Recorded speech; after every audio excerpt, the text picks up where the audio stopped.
The marketplace was alive with noise, traders shouting, coins clinking, strange smells drifting from food stalls. Yet in the middle of all that life there was silence around one small figure. She stood at the corner, thin arms wrapped around her children.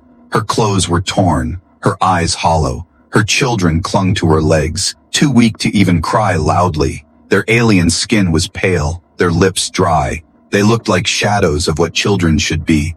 No one wanted to look at them. Some turned away in disgust. Some muttered insults under their breath. Others pretended she was invisible. For weeks she had begged for work, for food, for mercy. Now she whispered something that froze people in their steps. Please, someone take me as wife. Take me, and I will serve. I will cook. I will clean. I will obey. Just feed my children. Please, save them. Her voice cracked. It was not pride left in her, only desperation. Her words shocked the crowd, but instead of kindness, cruel laughter rose. A widow begging for marriage? Pathetic. One alien spat. She's cursed. Her husband died in shame. Who would take her now? Another sneered. Her children pressed their faces against her, too frightened to watch. She lowered her head, trembling but refusing to stop. I can be silent. I will not trouble you. Just let us live. Among the crowd stood a man, a human.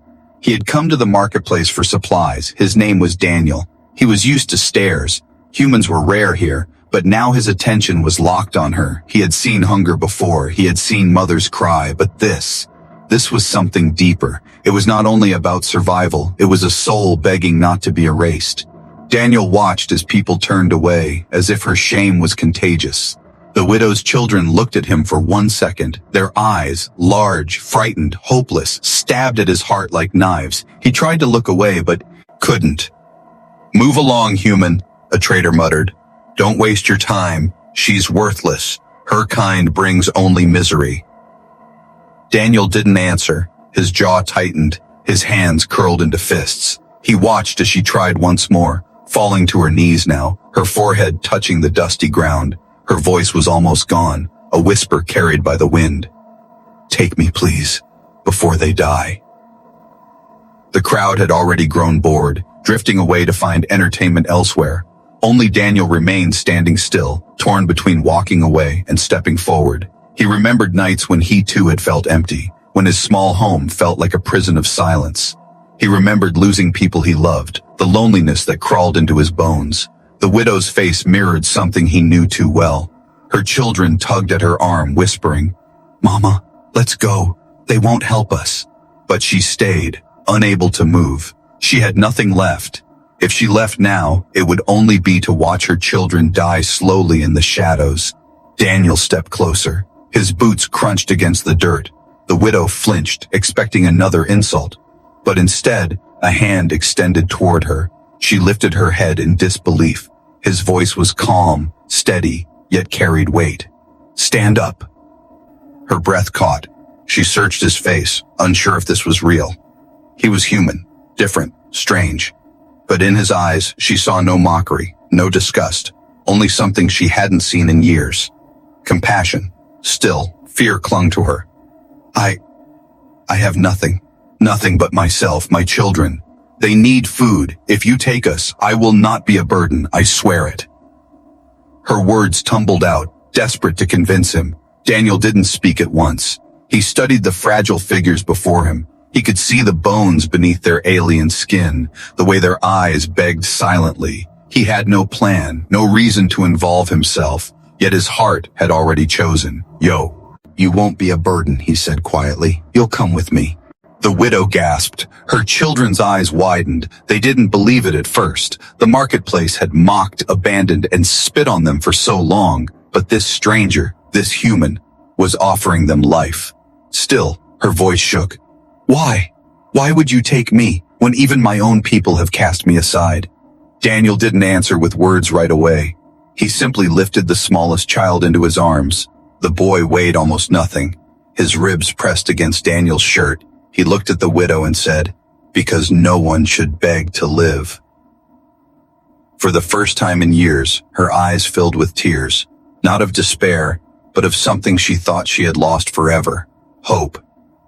The market buzzed again in the background. whispers following them as Daniel guided the widow and her children away. Some sneered, some shook their heads, but none of that mattered anymore. That night, as the sun sank and shadows covered the village, the widow whispered to herself, clutching her children close, maybe we can live again. But deep inside, she also wondered, had she accepted salvation, or had she just stepped into another kind of unknown fate? The answer waited in the days ahead. Daniel walked home with the widow and her children. His bag of supplies felt heavier than usual, yet the real weight was not on his shoulders, it was on his mind. Every step he took echoed with doubt. What had he just done? The path back to his small home was quiet. The widow stayed behind him, head bowed, children clinging to her robe.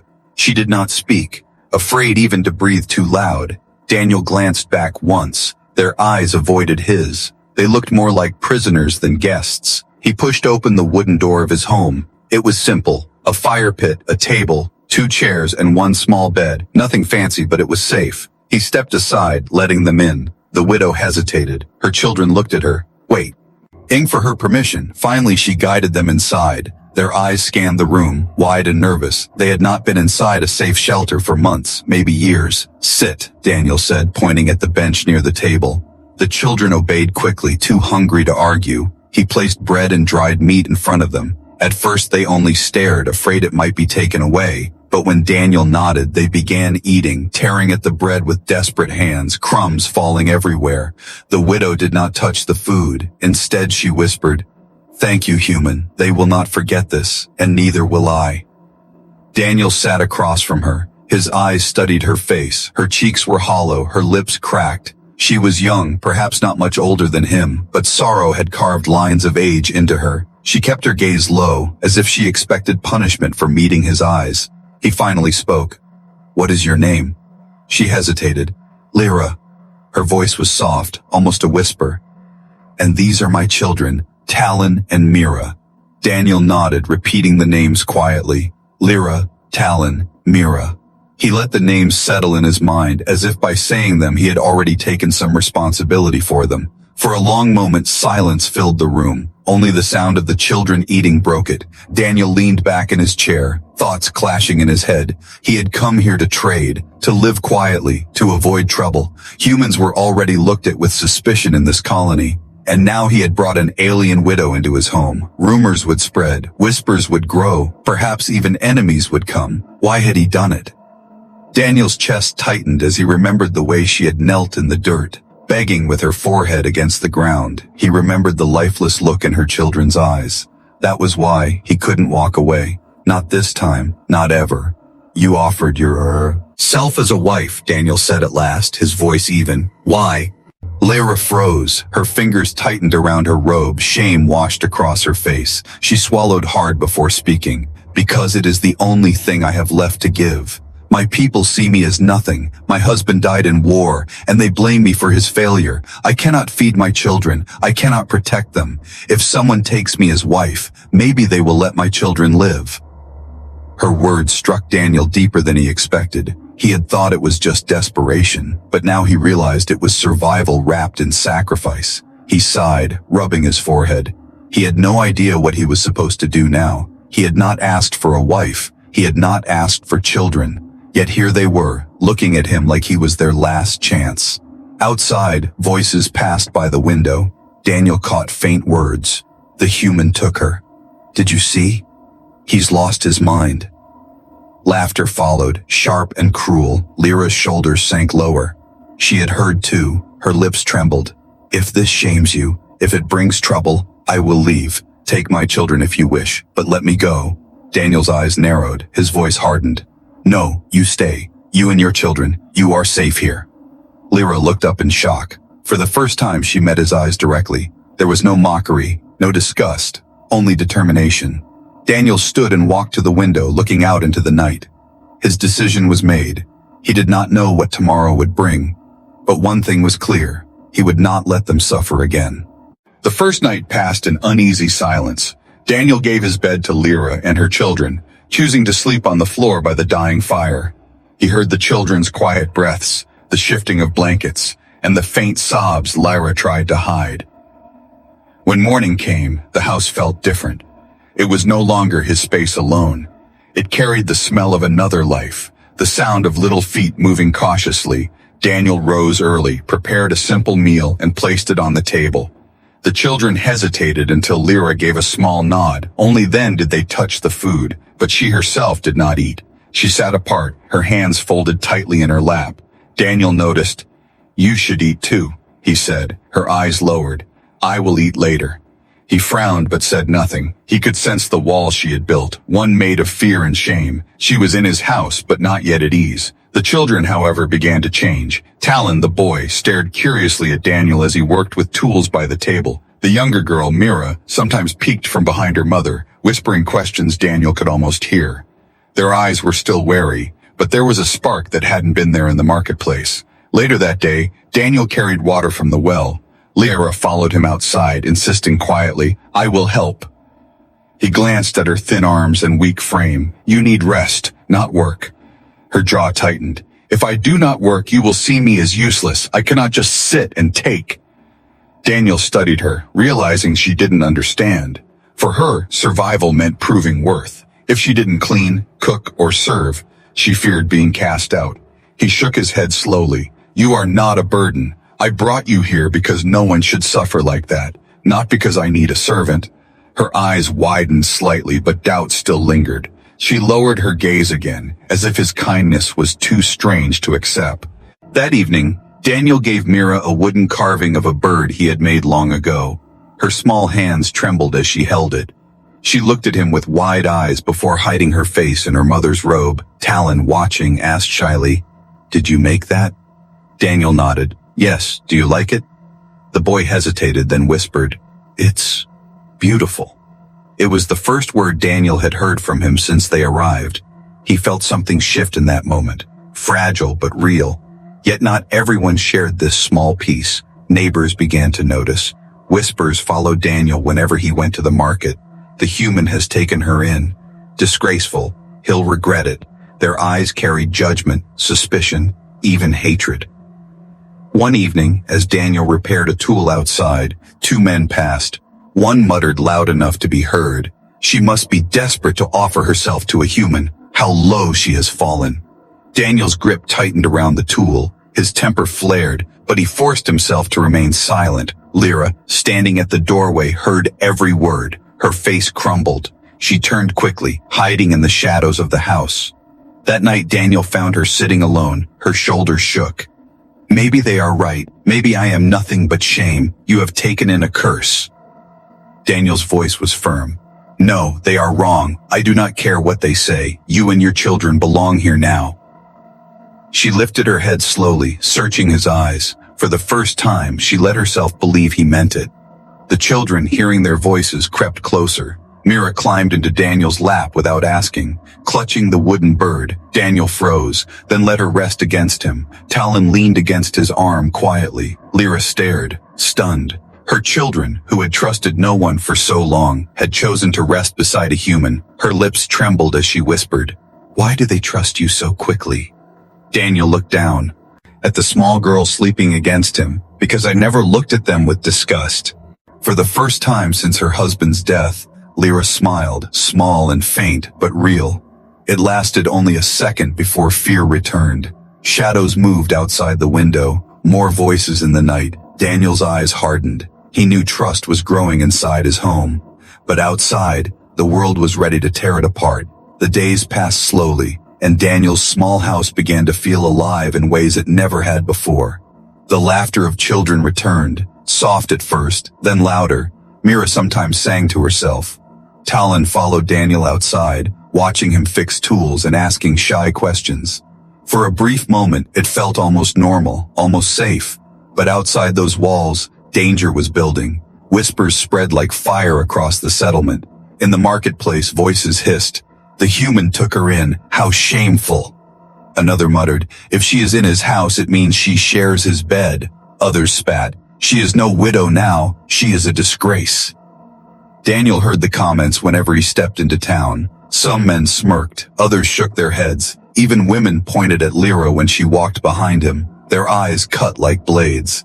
Lyra felt the stares burning into her back. Each step outside became heavier. Her children clung to her arms, sensing her unease. She whispered to Daniel one evening, her voice trembling, "They hate me more now than before. You should not keep us. They will turn on you." Daniel's jaw tightened. Let them talk. Their words don't matter here. He tapped the wooden walls of his home. This house is ours. They won't take that away. But even as he spoke, shadows grew darker. One night, Lyra was stirring soup over the fire when the sound of voices drifted through the window, harsh and mocking. Does the human know what he's taken? A cursed widow with hungry mouths? He'll regret it soon. No one protects a disgrace forever. The words stabbed her like knives. Her Endies shook, spilling soup onto the floor. She pressed her palms to her face, whispering, "Why won't they stop?" Daniel came to her side, steadying her shoulders. His voice was low but strong. Because they are afraid of what they don't understand, and that is why they hate. The children watched in silence, their wide eyes reflecting the firelight. Days later, Daniel returned from the market with supplies. His expression was hard. "They say the elders have taken notice." Lyra's face drained of color. "The elders?" Her voice trembled. "If they speak against us, we will not survive." That evening, as the sun sank, the danger became real. Daniel heard it first, the crunch of boots on gravel, the low murmur of angry voices outside. He stepped to the door, peering through the cracks. Torches flickered in the night, shadows gathered, a crowd forming slowly. Inside, Lyra froze, clutching Mira and Talon close. The children began to whimper, sensing the fear in their mother's trembling hands. "What do they want?" Talon whispered, his voice shaking. Daniel's hand tightened on the doorframe. His voice was steady but cold. "They want to scare us, but they will not touch you." The widow shook her head, panic rising. "You don't understand. If they come for me, they will burn your home. They will not stop until I am gone." Daniel turned to her, his eyes sharp in the firelight. "Listen to me. They will not harm you while I breathe. I gave you shelter. I will not take it back." Tears welled in her eyes. She had never been defended before, never had someone stand between her and cruelty. Yet even as Daniel spoke, the voices outside grew louder. "She should be cast out. She shames us all. Send the human back to his own kind." The torches swayed, the mob restless. The night air crackled with tension. Inside the small house, Lyra held her children tight. Her IT pounded. She looked at Daniel, a man who owed her nothing, yet stood ready to face an entire settlement for her. And for the first time since she lost her husband, she whispered something she never thought she would again. "Please, don't risk yourself for me." But Daniel only shook his head, his voice calm, steady, final. "I already chose, Lyra. I chose you and your children, and I won't turn back now." Outside, the crowd pressed closer, firelight flashing through the window. The night of whispers had turned into a night of danger, and by morning, everything would change. The night stretched long, and the voices outside only grew sharper. Daniel stood by the door, listening to every angry word. The torches flickered against the wooden walls, shadows moving like restless spirits. Inside, Lyra clutched her children close, whispering prayers under her breath. At last, fists banged against the door. A rough voice shouted, "Come out, human! We will not tolerate her shame in our settlement. Hand her over!" Daniel's jaw tightened. His voice carried through the wood, calm but edged with steel. "She stays where she is. She is under my roof, and you will not take her." Laughter rose from the crowd, bitter and cruel. "Then you defy us all? For a widow no one wants?" Daniel opened the door, stepping into the torchlight. The crowd hushed for a moment, eyes narrowing at the sight of a lone human standing firm against dozens. He met their stares without flinching. "She is not worthless," he said, his voice loud enough for all to hear. "Her children are not cursed. They are living souls, and I will protect them." A man from the crowd stepped forward, sneering. "You dare speak for her? You, an outsider? If you keep her, then you bring dishonor to all of us." Daniel's gaze hardened. "Then let your dishonor fall on me, but you will not touch her." The crowd erupted in shouts, some calling for him to be driven out, others demanding Lyra be cast into the streets. Torches waved wildly. "Thyrsis!" a night trembling with anger. Inside, Lyra could barely breathe. She pressed her children into her chest, whispering, "Don't look, don't listen." But her tears betrayed her. She had never seen anyone stand like this for her, not even her late husband in his final days. The mob pushed closer, hands gripping stones and sticks. Someone hurled a rock at Daniel's feet, dust rising where it struck. A voice snarled, "Last chance, human, give her up or we burn you out." Daniel's hand went to the tool hanging at his side, a simple iron hammer he had forged himself. He raised it slightly, not as a threat, but as a promise. His voice thundered, "If you try, you will learn what it means to fight a man who has nothing left to lose." For a tense moment, silence fell. The firelight danced on angry faces. Some in the crowd shifted uneasily. The strength in Daniel's voice unsettled them. He was alone, yet unshaken. Then an elder stepped forward, his long robe brushing the dirt. His voice was cold and commanding.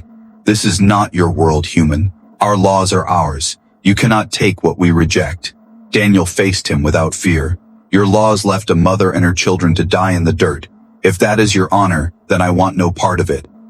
Gasps spread through the crowd. No one spoke to an elder like that. The elder's eyes narrowed. "Then you choose exile, you and the widow both." Lyra's heart sank. She staggered to the doorway, her children clinging to her legs. Her voice broke as she cried, "Please, don't do this. Don't suffer for me. They will destroy you." Daniel turned, his eyes meeting hers. His words were simple but unshakable. "I will not let you face this alone." Her knees weakened. She nearly collapsed. No one had ever said those words to her. The mob roared again, but Daniel did not move. His figure stood like a wall between them and the fragile family inside. The two. Birches flared, the air thick with smoke and rage. The trial had begun, not in court, but in fire and fear. And though he was only one man, Daniel made it clear he would fight the entire world if it meant keeping them safe. The mob eventually scattered, anger still burning in their eyes, but no one dared to strike Daniel that night. They left with threats, swearing that the elders would decide soon. The torches faded into the dark, leaving silence heavy around the house. Inside, Lyra sank to the floor, trembling. Her children pressed against her sides, their small faces pale with fear. Daniel shut the door, sliding the bolt firmly into place. His chest rose and fell slowly, but his eyes remained steady. For a long moment, no one spoke. Only the crackle of the fire filled the room. Then Mira whispered, "Mama, are we safe?" Lyra pulled her daughter close, kissing her head. "For tonight, yes." Her voice shook, but she tried to sound strong. Daniel moved to sit near them, his hammer still resting by his side. Lyra lifted her gaze to him, her lips trembling. "Why do you do this?" she asked softly. "Why risk yourself for me? For children that are not yours?" Daniel looked at her for a long time before answering. His voice was low, steady. "Because no one else would. Because I know what it feels like to lose everything. I won't watch it happen to you." Her eyes shimmered with tears. She turned her face away quickly, ashamed of her weakness. But in her heart, something stirred, something she had buried long ago. Trust. The next morning, life continued, but with a fragile quietness. Daniel went about his work, chopping wood and repairing tools. Lyra cleaned the small house, careful not to disturb him. Yet she watched him when he wasn't looking, watching the way he carried himself, calm and strong. The children followed Daniel everywhere now. Talon asked endless questions. "Why do you use that tool? Can I try? How do you make fire last so long?" Daniel answered patiently, "Show." Wing him simple things, letting the boy hold a hammer, teaching him how to strike gently. Mira trailed behind, clutching her wooden bird. She tugged at Daniel's sleeve one afternoon and whispered, "Are you really our father now?" Daniel paused, looking down at her wide eyes. He didn't answer right away. His throat felt tight.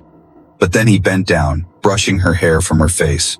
"If you want me to be, then yes." The little girl's smile lit the room like sunlight. She hugged him tightly, and Daniel froze, then gently placed a hand on her back. Lyra stood nearby, watching with her hand over her mouth. Silent tears slipped down her cheeks. That night, as the children slept, Daniel sat by the fire, staring into the flames. Lyra sat across from him. The silence between them was heavy, but it was not the silence of strangers anymore. It was something else, something unspoken. Finally, she whispered, "My children. They see you as family already." Daniel turned his eyes to her, his voice quiet. "And you?" Her breath caught, her hands tightened in her lap. She wanted to answer, but fear held her tongue. Instead, she whispered, "I don't know. Not yet." He nodded slowly, not pressing her further. "Then let it be when you are ready." The fire crackled, shadows dancing on their faces. For the first time in years, Lyra felt something warm in her chest. Not just survival, but belonging, but peace was fragile. The very next day, a messenger arrived at Daniel's door. The man's voice was cold as stone. "The elders demand your presence tomorrow. The human and the widow will stand before judgment." Lyra's face drained of color. Her hands clutched her children close again. Daniel only straightened, his eyes steady. "Tell the elders," he said, "we will come." As the messenger left, Lyra whispered in fear, "They will tear us apart. They will never let this stand." Daniel looked at her, his voice firm and unyielding. "Then they will have to face me first." In that moment, something passed between them, unspoken but real, a bond stronger than fear.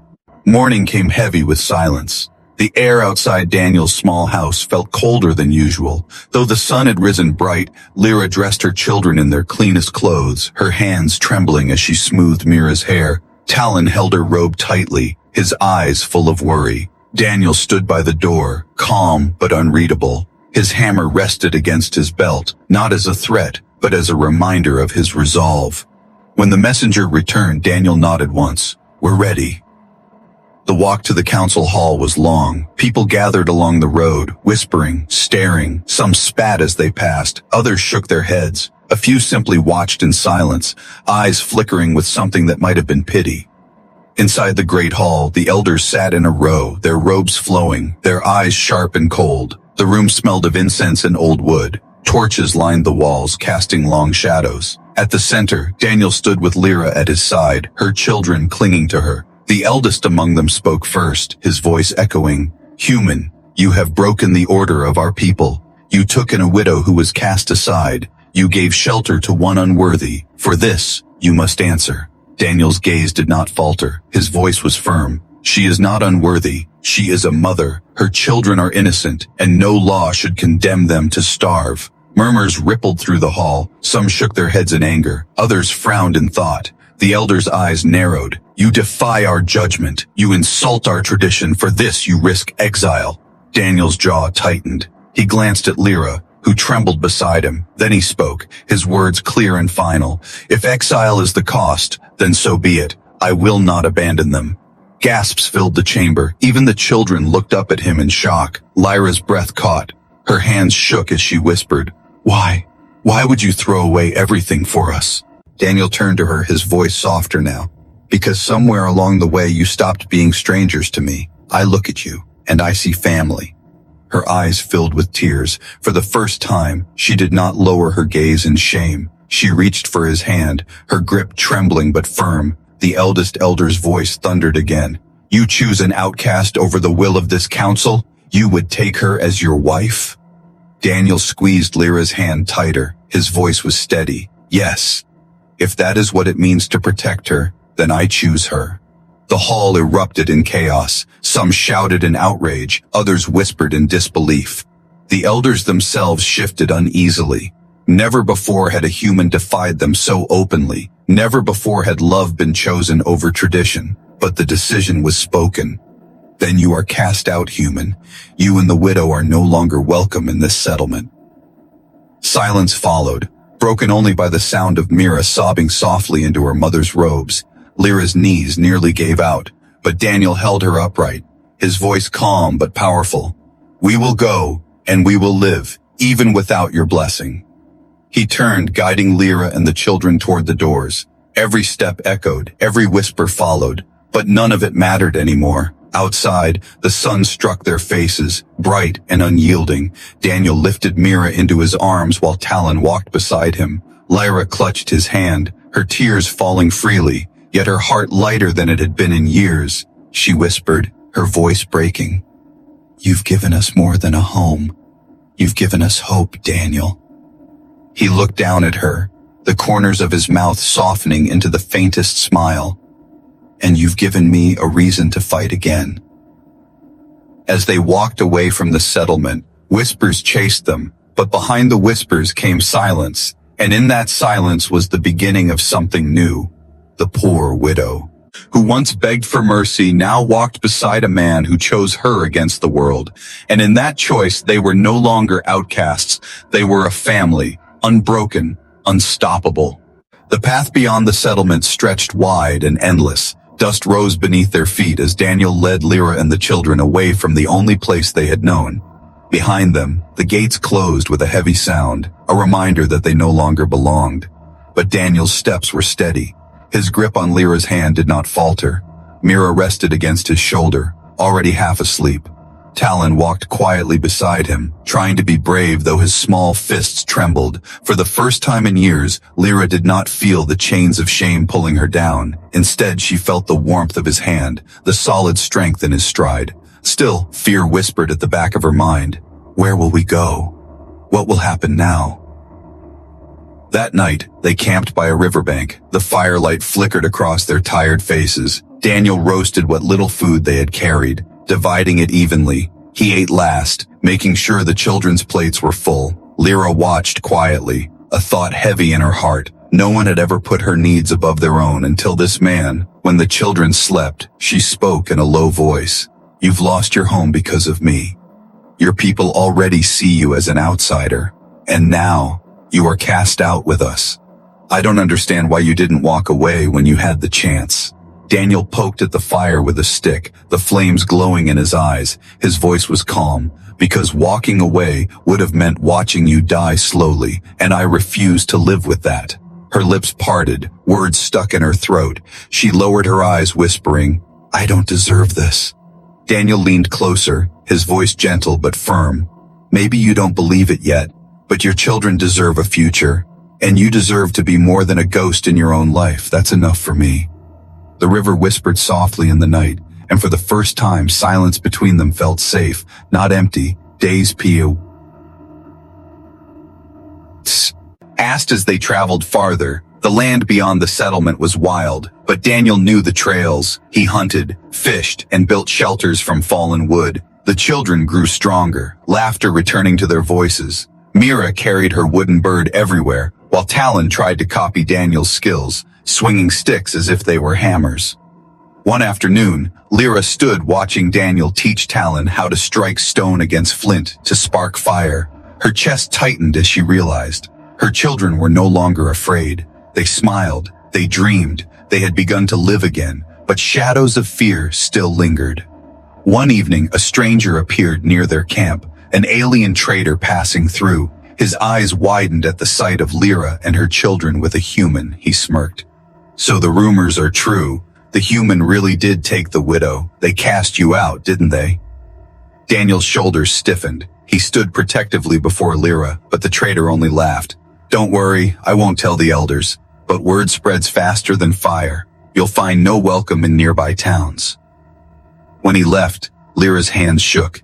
Daniel, will we always be hunted like this? Will my shame follow us forever? Daniel placed a steady hand on her shoulder. Your shame ended the moment you walked through my door. What follows us now is not shame. It's proof that love can survive even hatred. Her eyes filled with tears. She looked at him as though seeing him for the first time, truly seeing. The man who had given up everything, not for gain, but for her and her children. That night, as the stars burned bright above them, Lyra whispered softly while the children slept. If exile means being by your side, then I will accept it. I would rather be unwanted by the world than abandoned again. Daniel met her gaze across the fire, his voice quiet but strong. Then we are no longer unwanted. We are our own world now. The flames crackled, the river whispered, and the stars above seemed to bless this fragile family. For the first time, Lyra believed this was not the end. It was the beginning. Days turned into weeks as Daniel, Lyra, and the children traveled deeper into the wilds. Each step carried them farther from the settlement and its cruel whispers. At first, it was hard, the nights cold, food scarce, but slowly they found a rhythm. Daniel hunted, Lyra gathered herbs, and the children laughed more freely. Their small camp began to feel like a home. One evening, Talon came running with a wide grin. "Daniel, look, I caught a fish." He held up the small creature proudly, dripping with water. Mira clapped her tiny hands. "He's like you now." Daniel chuckled, ruffling the boy's hair. For a moment, it felt like they were no longer outcasts, but simply a family learning to live.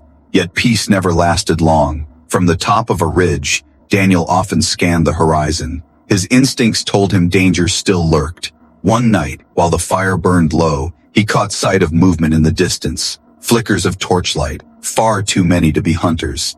His hand tightened on the hammer resting beside him. By morning, Lyra noticed his unease. "What is it?" she asked, her voice low, afraid of the answer. Daniel glanced at the children playing with sticks near the river before answering. "We may have been followed. The elders don't forget easily. They may want to make an example of us." Lyra's blood ran cold, her hands shook as she whispered, "If they take me, if they kill me, promise you'll save the children. Promise me, Daniel." He turned sharply, gripping her shoulders. His voice was like steel. "No, don't speak like that. They will not take you, not while I stand." Tears filled her eyes. Her lips trembled. "Why do you never falter? Don't you feel fear?" Daniel's gaze softened. "Of course I do, but fear doesn't matter when you have something worth protecting." That night, the danger revealed itself. While Daniel gathered firewood, Lyra heard Mira scream. Her heart raced as shadows moved between the trees. Figures in dark cloaks closed in around the camp. "Run!" Lyra cried, pulling her children close. But the figures stepped into the firelight. Their leader spoke coldly. "The widow and her cursed offspring belong to the council, and the human who defied us will be punished." Lyra's breath caught. She clutched her children tighter. Her voice cracked. "Please, they are only children." Before the man could answer, Daniel returned, hammer in hand. His voice thundered, "Stay back!" He planted himself between the intruders and the family, firelight dancing across his face. The cloaked men sneered, "You cannot fight us all, human." Daniel raised his weapon, his stance unshaken. "Then I'll start with you." The tension crackled like a storm. The children cried. Lyra's heart pounded. She had seen men fight before, but never like this. Never with such fire in their eyes. For a moment, no one moved. Then Daniel spoke again, his voice like iron. "This is your last chance. Leave, or you'll learn why humans are not so easily broken." The cloaked men shifted uneasily. Some muttered among themselves. Their leader glared, but the certainty in Daniel's stance unsettled them. He was only one man, but he stood as if he were an army. Finally, with a hiss of frustration, the leader motioned his men back. "This is not over, human. The council will not forgive you." The shadows slipped back into the trees, torches fading one by one. Silence returned, broken only by the crackle of the fire. Daniel lowered his hammer slowly, his chest rising and falling with deep breaths. He turned to find Lyra staring at him, her eyes wide with awe and fear. She whispered, voice trembling, You stood against them all. You would have died for us." Daniel met her gaze, his voice quiet but steady. "Not died for you, Lyra. Lived for you." Her heart clenched, tears streaming down her cheeks. For years she had been told she was nothing, yet here was a man who made her believe she was everything. As the children clung to them both, the firelight warmed their faces. The shadows on the horizon had not vanished, but together they knew they could face them. And for the first time, Lyra whispered the words she had been too afraid to say. "You are my husband now, Daniel. Not by law, not by counsel, but by choice." Daniel's hand tightened around hers, and though danger still loomed, the night felt brighter than any day. The night after the attack, Daniel did not sleep. He sat by the fire with his hammer resting across his knees, eyes fixed on the forest beyond. Every crack of branch or whisper of wind put him on edge. He knew the council's men would return, and next time, they would not leave without blood. Lyra lay awake too, her children nestled between them. She watched Daniel's profile lit by firelight, strong and unshaken. Her chest tightened. She had lost everything once before, but this time was different. If danger came, she would not run, not again. At dawn, the forest stirred, crows scattered, and the sound of many feet broke the morning silence. Daniel stood instantly, his jaw hardening. He glanced at Lyra. "Wake the children. Keep them close." Within minutes, cloaked figures emerged from the trees, more than before, their torches burning even in daylight.